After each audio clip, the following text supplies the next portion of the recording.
हाजिर हूँ आपका फेवरेट यूट्यूब चैनल इंग जॉन लेकर। इंग John which provides the solution of all types of problems related to English language meant for competitive examinations. So friends, it is the platform which provides the guaranteed success in all types of competitive examinations. Friends, मैं आज का topic आपके सामने present करूं उससे पहले एक बार फिर से रिक्वेस्ट, यदि अब तक आपने इस चैनल को सब्सक्राइब नहीं किया है तो सब्सक्राइब कर लें, साथ ही बेल आइकन प्रेस करें, लाइक करें, ताकि ये वीडियोस जो है संबंधित व्यक्ति तक पहुंच जाए, आपको नए वीडियोस अपलोड होने की सूचना तत्काल मिल जाए और आप उसका लाभ उठा सके। फ्रेंड्स, आज मैं हाजिर हूं अपना छठा वीडियो लेकर, जिसमें हम पार्ट्स ऑफ स्पीच के तहत सेकंड उसका जो पार्ट है and that is pronoun. Pronoun की स्टडी करेंगे। अपने पिछले वीडियो में हमने जो है नाउन के बारे में पढ़ा था और आज हम टॉपिक की स्टडी करते हैं प्रोनाउन। आइए सबसे पहले प्रोनाउन शब्द की ही व्याख्या कर ले। प्रो का मतलब है के स्थान पर, इन प्लेस ऑफ, और नाउन का मतलब है संज्ञा। तो शीर्षक के स्वयं के द्वारा ही इसकी परिभाषा स्पष्ट झलक रही है। The word pronoun has been made of two words, pro which means in place of and noun which means संज्ञा. It is clear that the word used in place of noun is called pronoun. For example, I, we, you, they, them, these.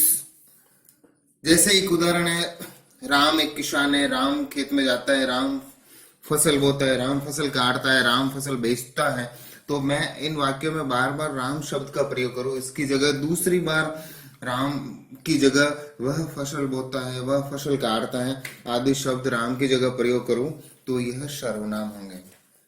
आइए दोस्तों, आप जाने types of pronoun. Pronounce जो है, इनका पहला जो प्रकार है दैट इज पर्सनल प्रोनाउन, व्यक्तिवाचक सर्वनाम।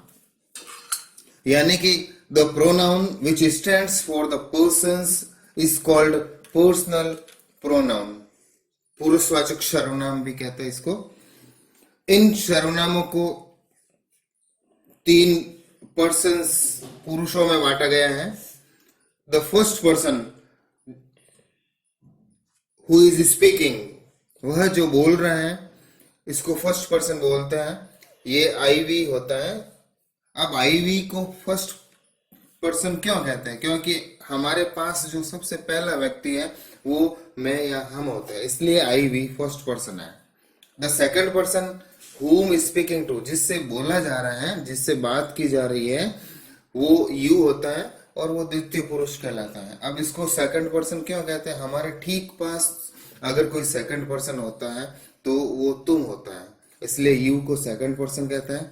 And third type of personal pronoun is third person. Third person about whom is spoken of, वक्ता और श्रोता मिलकर जिसके बारे में बात करते हो, वह है थर्ड पर्सन, तृतीय पुरुष कहलाता है। आप और मैं मिलके बात करते हैं, वह एक बहुत अच्छा आदमी है, तो ही, वह एक तृतीय पुरुष हुआ। तो इस प्रकार the examples for third person is he, she, it, they, etc. इन पुरुषवाचक सर्वनामों का प्रयोग वाक्य में जिन जिन भूमिकाओं में किया जाता है, उन भूमिकाओं को केस कहते हैं। आइए जाने केस क्या है। सबसे पहले इस हेडिंग के बारे में चर्चा कर ले। इसके होमोफोन्स, समध्वनिक शब्द है CASH, केश मीन्स रोकड़, रुपया। ये सेम स्पेलिंग वाला वर्ड जो है कोर्ट में केश, जिसको अपन मुकदमा कहता है, एज ए नाउन इसका अनदर मीनिंग भी है, और वो है small box, dial case, jewellery case. So in grammar case means कारक। What do you mean by case in grammar? They are the various forms of personal pronouns, they are the various rules of pronoun used in a sentence. ये वाक्य में व्यक्तिगत सर्वनामों की भूमिकाएं होती है। आइए इनमें से सबसे पहला केस जाने। that is nominative case, कर्ता कारक. The person which plays the role of subject in the sentence is called nominative case. जी हाँ, वह सर्वनाम जो वाक्य में कर्ता की भूमिका निभाते हैं उनको नॉमिनेटिव केस का पर्सनल प्रोनाउन कहते हैं. For example, I, you, we, they. I sing, you sing, they sing, etcetera. Second type of case is objective case. Personal pronoun can be used in the role of pronoun, in the role of object in a sentence. So it is called objective case. For example, me, you, them. यानी कि ये pronoun की वो form होती है जो verb के ठीक बाद आती है. जैसे मुकेश टीचेस मी, मुकेश मुझको पढ़ाता है. तो hear me pronoun is being used in objective case. यहाँ पे मी को कर्म कारक के रूप में काम में लिया जा रहा है. And third case of personal pronoun is possessive case. संबंध बोधक कारक, संबंधवाचक कारक. The pronoun which shows the relation of some noun in the sentence is called possessive case. वो सर्वनाम जो वाक्य में किसी संज्ञा के साथ संबंध दर्शाता है उसको पॉजिटिव केस में यूज किया जाता है. The word like mine, me, ours, yours, theirs, his, hers, etcetera, ये पॉजिटिव केस के प्रोनाउंस होते हैं. For example, my shirt is black and yours is blue. यहाँ योर्स मीन्स योर शर्ट. तो यहाँ योर्स जो है पॉजिटिव प्रोनाउन है. इन प्रोनाउंस को इस चार्ट के द्वारा भी अपन समझ सकते हैं. ये पर्सन्स है, ये इनके केसेस है, फिर इनको सिंगुलर और प्लूरल के अनुसार भी बांटा गया है. फर्स्ट पर्सन के नॉमिनेटिव केसेस आई भी है, ऑब्जेक्टिव केसेस मी, अस है. इनके पॉजिटिव केसेस माइन, अवर्स है. सेकंड पर्सन के नॉमिनेटिव केसेस यू, यू है.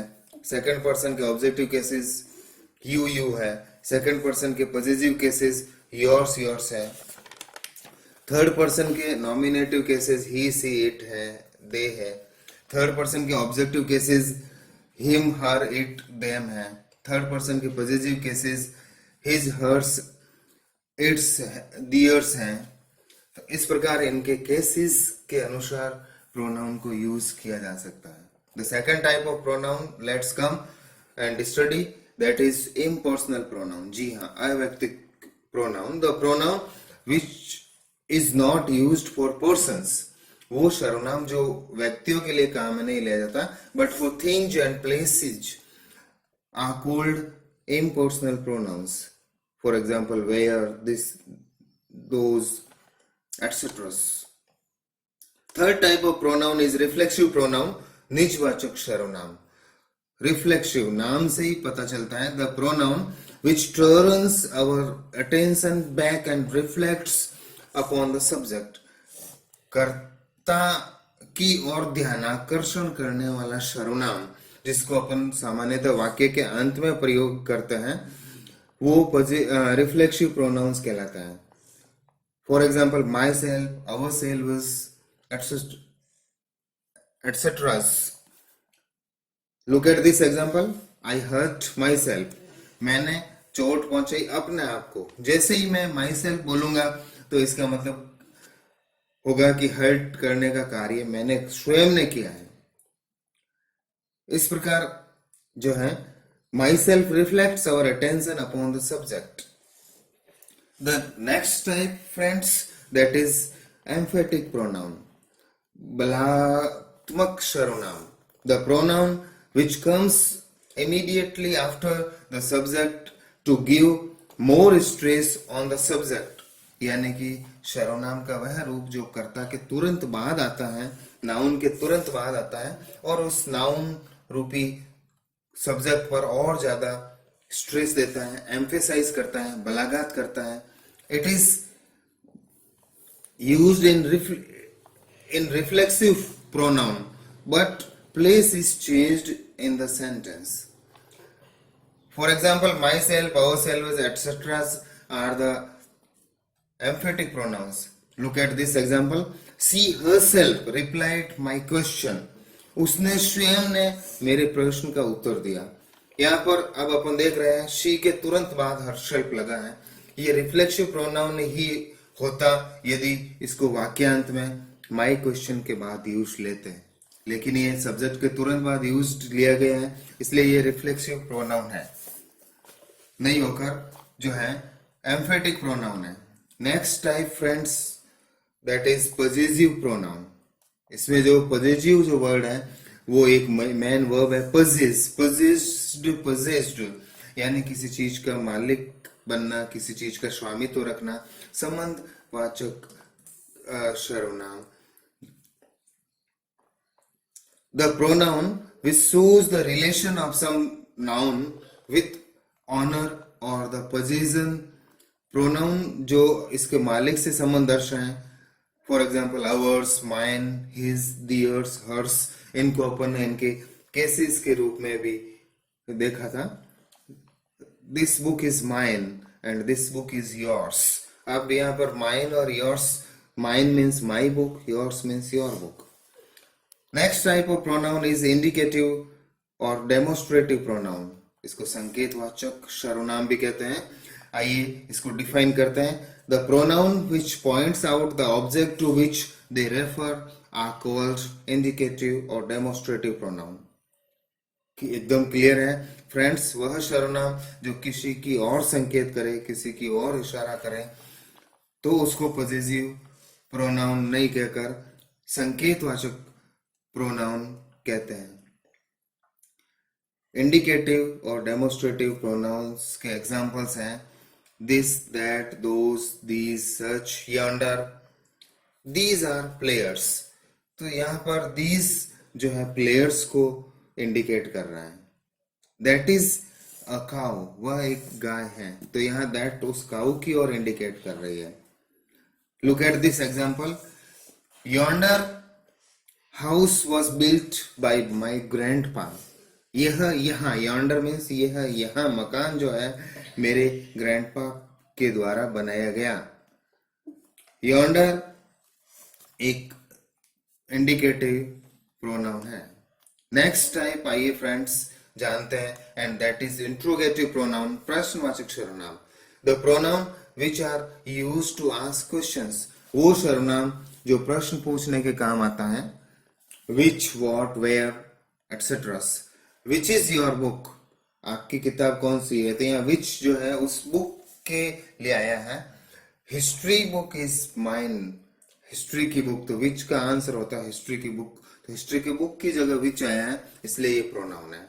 वेयर आर यू गोइंग, तो यहाँ पे वेयर किसी प्लेस के लिए आया है, इसलिए ये प्रश्नवाचक सर्वनाम है. Clear friends. Next type of pronoun is reciprocal pronoun, परस्पर वाचक सर्वनाम. The pronoun which shows relation between two nouns. वो सर्वनाम जो दो या दो से अधिक संज्ञाओं के पारस्परिक संबंध को दर्शाता है. For example one another, each other. One another का प्रयोग दो से ज्यादा वस्तुओं के लिए करता है, ईच अदर का प्रयोग दो के लिए करता है. Each other is busy in their work. Next type of pronoun is distributive pronoun, विभाजन वाचक सर्वनाम. The pronoun which divides some nouns between some persons. वो सर्वनाम जो किन्हीं संज्ञाओं को कुछ पुरुषों के बीच में बांटे. Each, every, either, neither. For example किसी ने हमको पूछा इन दो में से आपकी बुक कौन सी है, तो यदि वो दोनों बुक्स उसकी है तो वो कहेगा ईच इज माइन बुक, प्रत्येक मेरी किताब है. तो यहाँ ईच उन बुक्स के लिए आया है, प्रत्येक बुक के लिए आया है. And last type of pronoun is relative pronoun. संबंधवाचक सर्वनाम, the pronoun which relate any sentence, phrase or clause to a noun, वह प्रोनाउन जो किसी वाक्यांश, वाक्य, उपवाक्य को किसी नाउन से जोड़ता है, जो समानाधिकरण या एंटीसीडेंट कहलाता है। सर्वनाम के बाद की क्रिया समानाधिकरण के अनुसार होनी चाहिए। Look at this example, Delhi which is the capital of India, Delhi जो भारत की राजधानी है। यहां पर which is the capital of India, यह रिलेटिव प्रोनाउन जो दिल्ली से रिलेट करता है। Which is the capital of India एक क्लोज है जो दिल्ली से रिलेट हो रहा है। मूल रिलेटिव प्रोनाउंस जो है वो 3 प्रकार के होते हैं। इनके केसेस, इनके कारक अलग अलग होते हैं, हु, विच और that.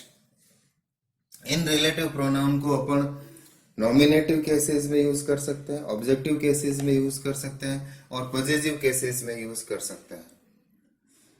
Nominative as a subject के रूप में हु, विच, दैट ही होगा। That you are an Indian is well known, यह कि आप भारतीय हैं ये सभी लोग जानते हैं। whom का ऑब्जेक्टिव केस में यूज देखिए, I will help whom you have left alone, मैं मदद करूंगा जिनको आपने अकेला छोड़ दिया। इसी तरह पॉजिटिव केस का एग्जाम्पल देखिए,